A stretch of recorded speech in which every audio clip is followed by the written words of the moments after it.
રાજકોટ કણકોટ પાટિયા ખાતે બોધિસત્વ આંબેડકર બૌદ્ધ વિહારનું લોકાર્પણ કરવામાં આવ્યું છે ત્યારે છત્રપતિ સાહુજી મહારાજ બૌદ્ધ વિહાર પરમાર નટુભાઈ એલ તથા કરુણામૂર્તિ બૌદ્ધ વિહાર મોટા કેવાડિયા ચંદ્રપાલ બૌદ્ધ સાહેબ જે અહીં ઉપસ્થિત છે, તો આપણે એમની સાથે વાતચીત કરશું. અહીં બુદ્ધ વિહાર લોકાર્પણ સમારોહ નિમિત્તે આપ શું કહેશો? મહામાનવ બોધિસત્વ સિમ્બોલ ઓફ નોલેજ ડૉક્ટર બાબા સાહેબે કહેલું કે સૌથી મોટામાં મોટી માનવ સેવા જો કોઈ હોય તો એ બૌદ્ધ ધર્મનો પ્રચાર અને પ્રસાર છે.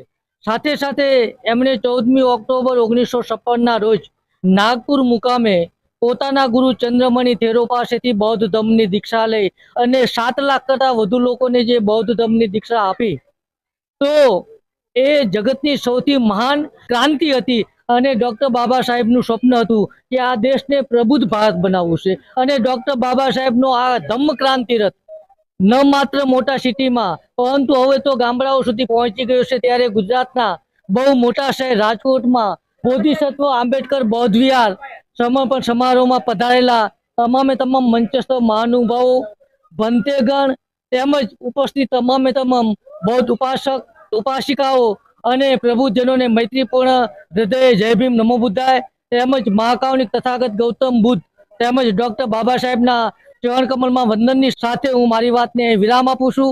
હિમકી આવાજ યુટ્યુબ ચેનલ વેદ ગોવર્ધન રાયનો હું આભાર માનું છું. સૌને જય ભીમ નમો. તો આ હતા કરુણામૂર્તિ બૌદ્ધ વિહાર ચંદ્રપાલ બૌદ્ધ સાહેબ કે જેઓ અહીં પોતાનો કિંમતી સમય આપીને હાજર રહ્યા. આપને ખૂબ ખૂબ સાધુવાદ. વાહરે બાબા સાहिब का माल कर दिया, वाहरे बाबा साहिब का माल कर दिया, लिखा संविधान तो धमाल कर दिया. अरे कुछ भी नहीं था, अरे कुछ भी नहीं था, माला माल कर दिया. रेंगते फिरते थे सड़कों पर, ना कोई वजूद था. कल तक गले में हांडी कमर में झाड़ू थी, आज गले में टाई जेब में रुमाल कर दिया. वाहरे बाबा साहिब का माल कर दिया, लिखा संविधान तो धमाल कर दिया. રાજકોટ કણકોટ પાટિયા ખાતે બોધિસત્વ આંબેડકર બૌદ્ધ વિહારનું લોકાર્પણ કરવામાં આવ્યું છે ત્યારે છત્રપતિ સાહુજી મહારાજ બૌદ્ધ વિહાર પરમાર નટુભાઈ એલ જે અહીં ઉપસ્થિત છે, તો આપણે એમની સાથે વાતચીત કરશું. તો નામી અનામી લોકો અહીં પધાર્યા હતા કે આજના દિવસે આપ શું કહેશો? આજે જે કણકોટ પાટિયા પાસે રાજકોટમાં જે બૌદ્ધ વિહાર બનાવ્યું અને ખરા અર્થમાં તો જે ભંટે જે ગુણરત્ન છે એ ભંટે ગુણરત્નની આ તપોભૂમિની ઉપર આજે ભંટે ગુણરત્ન જે મહા મહેનત અને પરિશ્રમ કરીને જે આટલો મોટો વિહારનું અત્યારે નિર્માણ થઈ રહ્યું છે. અને ભંટે ગુણરત્ન, ભંટે આનંદ સાગર અને ભંટે મનસાગર અને જેઠાભાઈ મકવાણા આ બધાની જે બહુ પહેલાંની મહેનત હતી અને સપનું આજે સાકાર કર્યું છે. ભલે એ હયાત નથી પણ આજે જે એમની જે ભાવના હતી આખા ગુજરાતની અંદર, ગુજરાતમાં કોઈ ભંટે નહોતું ત્યારે ભંટે ગુણરત્ન હતા. એટલે પ્રથમ તો ભંટે ગુણરત્નને આપણે નસ્તમસ્તક નમન કરી અને એમની પાવન ભૂમિ પર એમના પાવન પગલાં અહીં પડેલા જે બૌદ્ધ વિહાર બોધિસત્વ ડૉક્ટર બાબા સાહેબ આંબેડકર બૌદ્ધ વિહારનું નિર્માણ કર્યું છે. અને તમામ જે આયોજકો છે એનો તો પહેલાં ખૂબ ખૂબ આભાર, કારણ કે ગુજરાતમાં એક સારામાં સારું બૌદ્ધ વિહાર બન્યું છે. અને જ્યાં સુધી બૌદ્ધ વિહારો, લાઇબ્રેરી અને સ્કૂલો ઊભી નહીં થાય ત્યાં સુધી ગરીબ સમાજનું કે દલિત સમાજનું કે ઓબીસીનું ભલું થવાનું નથી.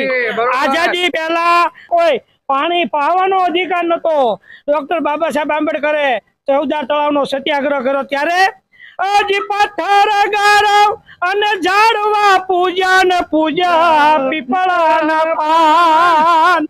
દલિતોએ કોઈ વસ્તુને બાકી ન મેલી પણ કોઈએ એમનો ઉદ્ધાર કર્યો નહીં. હજી પથ્થર ગારવ અને ઝાડવા પૂજા ને પૂજા પીપળાના પાન. પૂજા ઉંદરડા ને એ ગાવડી પૂજી ને પાણા ને નાખ્યા ધાન. હરિજન ને તરસો ભાળી કોઈ પાયું નહીં પાવળું પાણ. એ દલિતો, આઝાદી પહેલા તમને કોઈ પાણી પાતા નહોતા. એ હારા પ્રતાપ ડૉક્ટર બાબા સાહેબ આંબેડકરના કે આજે પાણી પીવાનો અધિકાર મળ્યો. કુદરતી પાણી હતું, એ પાણી પીવાનો અધિકાર દલિતોને નહોતો. એ મહામાનવ ડૉક્ટર બાબા સાહેબ આંબેડકરે એ મહાન ચૌદાર તળાવનો સત્યાગ્રહ કર્યો અને પાણી પીવાનો અધિકાર આપ્યો. અને બંધારણમાં જે માનવીય અધિકારો આપ્યા અને આરક્ષણ આપ્યું એના કારણે આ મોટા મોટા ડોમ બાંધીને બૌદ્ધ વિહારને બધું થઈ રહ્યું છે. એટલે બાબા સાહેબને એમને કીધું હતું કે મારા રથને તમે આગળ ન લઈ જાઓ તો કાંઈ નહીં, પણ એને પાછો તો પાડતો નહીં. એટલે જય ભીમ, જય ભારત, નમો બુદ્ધાય. વાહરે બાબા સાહિબ કમાલ કર દિયા. તો આ હતા નટુભાઈ એલ પરમાર ધોળી ભાલવાળા કે જેઓ છત્રપતિ સાહુજી મહારાજ બૌદ્ધ વિહારનું સંચાલન કરી રહ્યા છે. ધરમ તળાવના કાંઠે સુરેન્દ્રનગર જિલ્લામાંથી આપે અહીં ઉપસ્થિતિ નોંધાવી એ બદલ ખૂબ ખૂબ સાધુવાદ. આપનો આભાર, ધન્યવાદ. જય ભીમ, નમો બુદ્ધાય, જય ભારત, જય સંવિધાન.